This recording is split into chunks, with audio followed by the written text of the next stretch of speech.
Halo semuanya, Assalamualaikum warahmatullahi wabarakatuh. Sebelumnya, perkenalkan nama saya Dwi Sari Swalisi dengan NPM 22 14 18 10 42.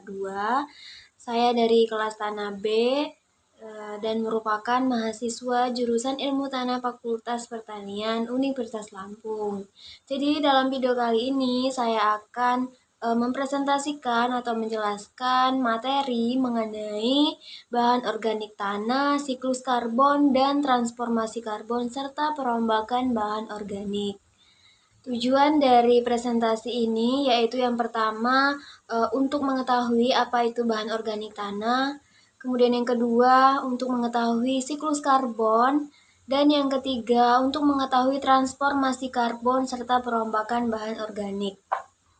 Oke, langsung aja ke materi pertama yaitu bahan organik tanah.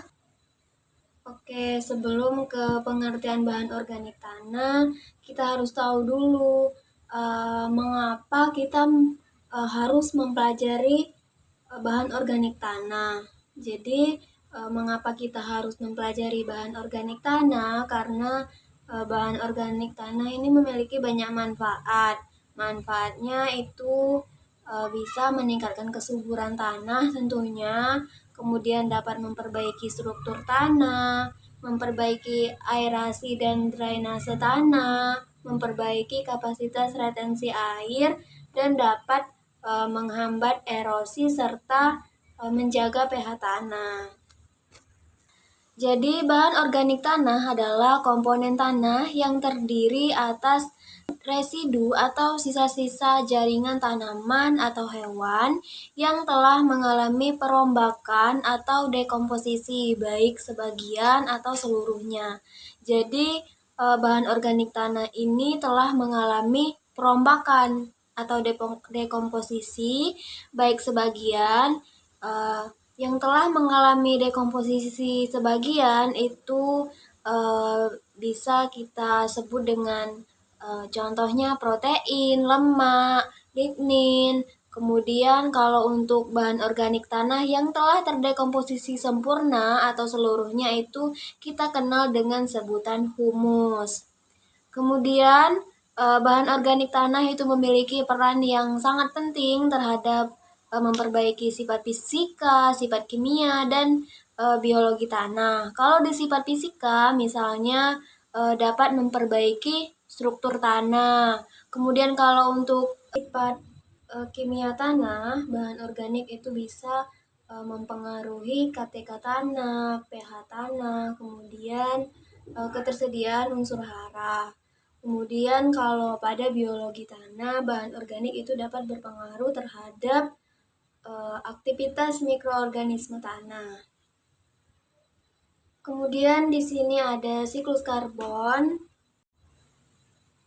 Oke, sebelum kita masuk ke pengertian siklus karbon, kita harus tahu dulu kenapa kita harus mempelajari siklus karbon. Jadi siklus karbon ini penting dipelajari karena siklus ini menjaga keseimbangan karbon di bumi sehingga kehidupan tetap layak di bumi.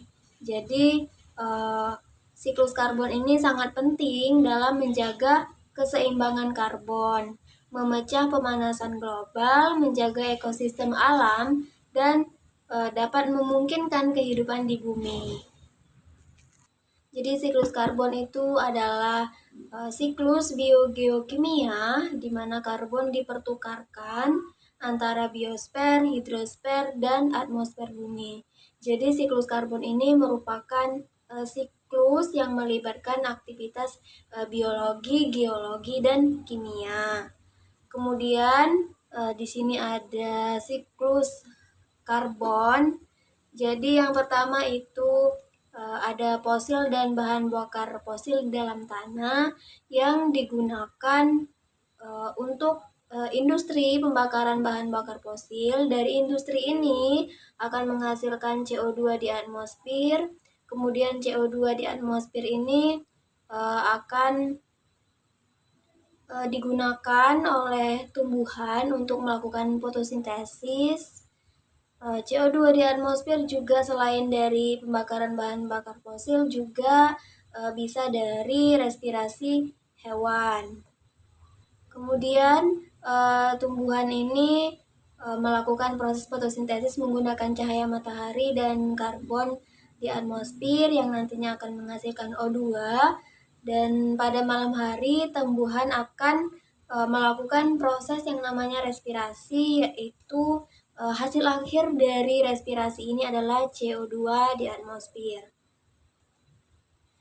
Kemudian tumbuhan ini dikonsumsi atau dimakan oleh hewan.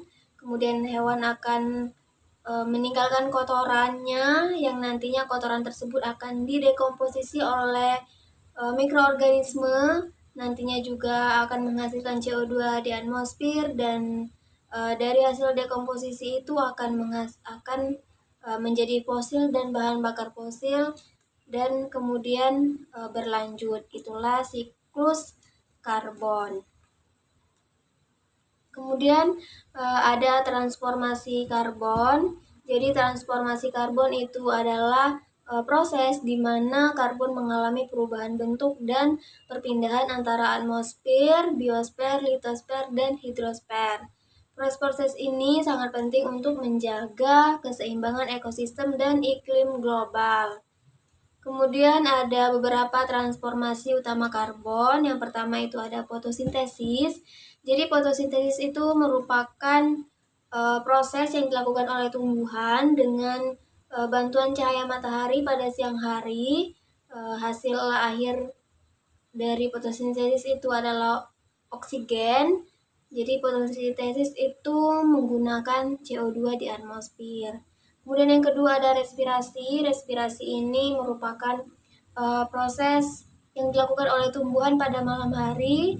Hasil akhir dari respirasi ini adalah CO2 di atmosfer. Kemudian yang ketiga ada dekomposisi. Dekomposisi ini merupakan perombakan bahan organik yang dilakukan oleh mikroorganisme sebagai dekomposer.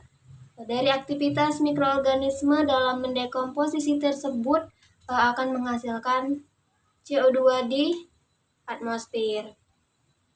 Kemudian ada perombakan bahan organik. Jadi dekomposisi atau perombakan bahan organik merupakan proses biologi yang melibatkan aktivitas mikroba. Aktivitas perombakan dapat direpresentasikan berdasarkan jumlah CO2 yang dihasilkan. Pengamatan aktivitas dapat digunakan sebagai dasar perbaikan proses dekomposisi seperti proses pengomposan. Kemudian ada dua hal penting dalam proses perombakan bahan organik, ada dekomposisi dan humifikasi. Jadi dekomposisi dan humifikasi itu mempunyai arti yang hampir sama. Keduanya itu merupakan proses perubahan atau perombakan bahan organik oleh pendekomposernya, yaitu bantuan dari mikroorganisme. Jadi kesimpulannya, bahan organik itu merupakan komponen tanah yang terdiri atas residu atau sisa-sisa jaringan tanaman yang telah mengalami perombakan. Bahan organik itu ada dua, ada yang telah mengalami dekomposisi sebagian dan telah mengalami dekomposisi sempurna. Kemudian kalau siklus karbon itu merupakan siklus biogeokimia yang dimana karbon dipertukarkan. Kalau transformasi karbon itu proses di mana karbon mengalami perubahan bentuk dan perpindahan. Kemudian kalau dekomposisi atau perombakan bahan organik itu merupakan proses biologi yang melibatkan aktivitas mikroba. Dari video ini saya harap kita semua dapat mengetahui apa itu bahan organik tanah, siklus karbon, transformasi karbon, dan perombakan bahan organik. Cukup sekian video presentasi yang dapat saya sampaikan. Apabila ada kesalahan dalam penjelasan materi, saya mohon maaf. Saya akhiri. Wassalamualaikum warahmatullahi wabarakatuh.